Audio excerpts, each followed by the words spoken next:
എല്ലാവർക്കും സുഖമല്ലേ? ഞാനിന്നൊരു തീയലുണ്ടാക്കാൻ പോകും കേട്ടോ. ഇതിന് ഞങ്ങളുടെ ഇവിടെ എല്ലാവരും ശീമച്ചക്ക എന്ന് പറയും.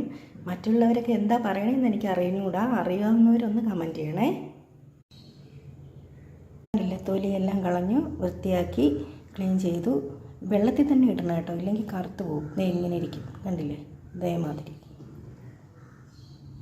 കുക്കറിൽ നമ്മൾ ഇത് ശീമച്ചക്ക ഇട്ടതിന് ശേഷം ഒരു അര സ്പൂൺ മഞ്ഞൾപ്പൊടി, 1 ടീസ്പൂൺ ഉപ്പ്, പിന്നെ കുറച്ച് ചെറിയ ഉള്ളി, കുറച്ചൊരു 10 അല്ലി ചെറിയ ഉള്ളി മതി. 10 അല്ലി ചെറിയ ഉള്ളി, പിന്നെ ഒരു 3 അല്ലി വെളുത്തുള്ളി, കുറച്ച് കറിവേപ്പില.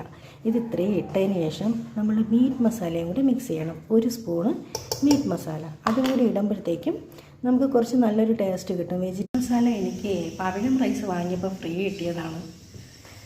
എന്നിട്ട് നമ്മൾ കുക്കറിൽ വെച്ച് ഒരു വിസിലൊന്ന് കേൾക്കട്ടെ. ഒരു വിസിൽ കേൾക്കുന്ന ടൈമിൽ നമുക്ക് ഒരു അരമുറി തേങ്ങ തിരികിട്ട് വരാം. ഓക്കെ, കുറച്ച് കറിവേപ്പിലയും കൂടി ഒന്ന് വറുത്തെടുക്കുകയാണ്. ഈ തേങ്ങ നമ്മൾ ചൂടാക്കുമ്പോൾ എണ്ണ ഒഴിക്കണ്ട കേട്ടോ. എണ്ണ ഒഴിക്കാണ്ട് നല്ല വറുത്തെടുക്കുന്നതാണ് നല്ലത്. തേങ്ങയെല്ലാം നല്ലൊരു ഇളം ചുവപ്പ് നിറമായിട്ടുണ്ട്. ഇനി നമ്മൾ തീയെല്ലാം നല്ല കുറച്ച് വയ്ക്കണം. കുറച്ച് വെച്ചിട്ട് ഒരു അര സ്പൂണ് മല്ലിപ്പൊടി, ഒരു അര സ്പൂണ് മുളക് പൊടി മതി. പിന്നെ എരിവ് വേണ്ടവർക്ക് ആവശ്യത്തിനില്ല. പിന്നെ ഒരു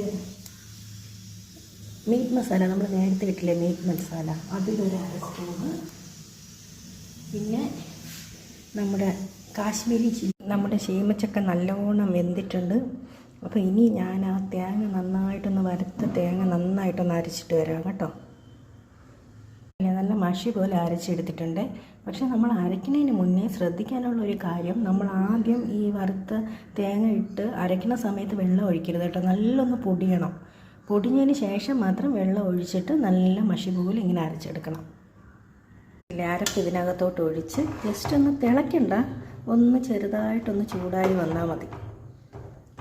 ആ സമയം കൊണ്ട് നമുക്കൊന്ന് കടുക് വറുക്കാം. കടുക് വറുത്ത് ഇതിൽ താളിക്കാം.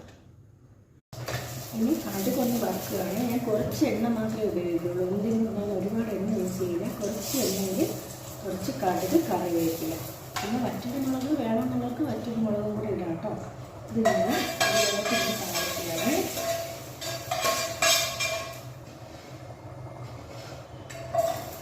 നമ്മളെ ശീമച്ചക്ക തീയൽ റെഡി ആയിട്ടുണ്ട്.